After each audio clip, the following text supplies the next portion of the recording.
Imagine a pirate so powerful, so feared, that she commanded a fleet larger than the Spanish Armada. A force of over 80,000 outlaws, sailing 1,800 ships, all under the command of one person. And no, this isn't Captain Jack Sparrow or Blackbeard. This is the story of Ching Shih, the most successful pirate in history, a woman who rose from poverty to become the undisputed ruler of the South China Sea. Her story has been largely forgotten, a footnote in the grand narrative of history. But today, we're pulling it from the depths and giving this pirate queen the legend she deserves. So, how did a woman in early 19th century China achieve such unprecedented power? Our story begins not on the high seas, but in the floating brothels of Canton. Born into poverty around 1775, the young woman known as Shi Yang was beautiful, sharp, and fiercely ambitious. She learned early on how to read people, how to survive, and how to leverage every situation to her advantage. These weren't just skills for survival. They were the building blocks of a future empress of the waves.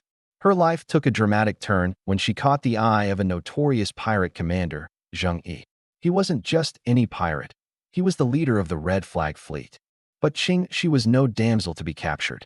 Accounts differ, but many suggest she didn't just agree to marry him. She negotiated. She demanded a share of his power and an equal stake in his command. It was a bold, unprecedented move. Zheng Yi, recognizing her intelligence and ambition as assets, agreed. In 1801, they married, and Ching Shih, now known as Zheng Yi Sa, or wife of Zheng Yi, stepped onto the world stage. Together, they were a formidable duo. They worked to consolidate the warring Cantonese pirate factions into a massive confederation. It was a pirate alliance of epic proportions. But just 6 years into their partnership, tragedy struck. In 1807, Zheng Yi was lost at sea during a typhoon. In that era, a widow's power, especially a pirate's widow, was expected to vanish with her husband. The fleet would likely fracture, and she would fade into obscurity. But Ching Shih had other plans. This was her moment. Instead of mourning and retreating, she acted swiftly and decisively. She knew she needed an ally, someone loyal and respected by the pirate crews. She found him in her late husband's adopted son and second-in-command, a formidable former fisherman named Chong Pao. He was popular, skilled in combat, and utterly devoted to the family. Ching Shih forged a powerful political and personal alliance with him, solidifying her control. She became the commander-in-chief, the strategic mind, while Chong Pao became her enforcer, leading the fleet in battle. With her leadership secured, the Red Flag Fleet didn't just survive, it entered its golden age. Under Ching Shih's rule, the Pirate Confederation wasn't a chaotic mob. It was a highly organized, quasi-governmental state on the water. She instituted a strict, and I mean strict, code of laws that governed her tens of thousands of followers. This wasn't just about discipline. It was about creating a functional society. Any pirate who gave orders on his own or disobeyed a superior was immediately beheaded. Stealing from the common treasury or from allied villages was also a capital offense. Her rules were especially revolutionary when it came to the treatment of female captives. While the reality for many was still grim, Ching Shih's code offered protections unheard of at the time. If a pirate wished to take a female captive as his wife, he had to be faithful to her. The code explicitly protected female captives from assault by others, with the punishment being death. It was a brutal form of justice, but it established a clear order within her ranks that set her fleet apart. She was creating a nation of outlaws, bound by her iron will. The Red Flag Fleet became an unstoppable force. They controlled coastal trade routes, levying taxes on any ship that wanted safe passage. Essentially, they ran a massive protection racket. Merchants and villages paid protection money, and in return, Ching Shih's fleet kept other pirates and rivals at bay. They were the law in the South China Sea. Her business acumen was just as sharp as her military strategy. She wasn't just a raider. She was the CEO of a massive maritime enterprise.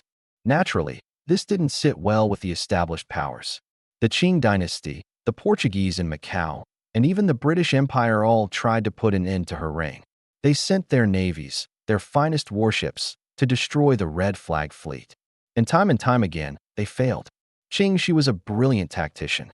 She used her knowledge of the local waters, the tides, and the weather to her advantage. She would lure larger, less maneuverable naval ships into narrow channels and shallow bays, where her smaller, faster junks could swarm and overwhelm them. One famous encounter saw the Qing Imperial Navy trap her fleet in a bay for weeks, thinking they had her cornered. But Ching Shih was always one step ahead.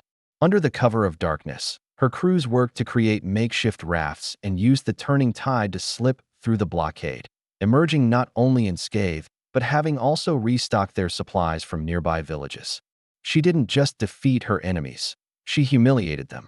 The Chinese emperor was so desperate that he even enlisted the help of British and Portuguese gunboats, but even their combined might couldn't break her hold on the sea. After years of ruling the waves and defeating every navy sent against her, Ching Shih did something even more remarkable than becoming a pirate queen. She decided to retire. She knew her reign couldn't last forever. The constant warfare was taking its toll, and internal conflicts were beginning to simmer. But she wasn't going to be captured or defeated. She was going to negotiate her own exit on her own terms. In 1810, she sailed her fleet, all of it, to Canton and approached the governor-general. This wasn't a surrender. It was a negotiation for amnesty. The imperial government, weary and unable to defeat her, was surprisingly receptive. But the initial terms were insulting. They demanded that her pirates kneel before them to receive their pardon. Ching Shih refused. Her people were not defeated soldiers. They were a force to be reckoned with. Negotiations stalled. So what did she do? In a move of pure genius, she took a small retinue, unarmed, and walked straight into the governor-general's headquarters, taking everyone by surprise. She negotiated face to face. The result was one of the most incredible amnesty deals in history. She was allowed to keep all of her plundered wealth. Her pirates were given a full pardon, and many were even integrated into the Chinese bureaucracy and military. Chang Pao, her second-in-command and now husband, was given command of a portion of the Imperial Navy. And Ching Shih herself? She retired. A legend. Unlike so many pirates whose stories end in a blaze of glory or at the end of a rope, Ching Shih lived out the rest of her life in peace and prosperity. She settled in Canton, used her vast fortune to open a gambling house, and lived as a wealthy and respected businesswoman until her death in 1844 at the age of 69. The story of Ching Shih is more than just a pirate tale. It's a story of a woman who defied every single limitation placed upon her. In a world designed to keep her powerless, she built an empire.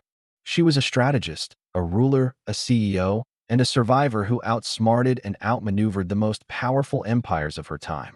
She is, without a doubt, the most successful pirate to have ever lived, and it's time her incredible story was known. Thank you so much for joining us on this journey into the life of the Pirate Queen. If you enjoyed this story, please hit that like button and subscribe for more tales of forgotten figures from history. Let us know in the comments who you think we should cover next. See you in the next video.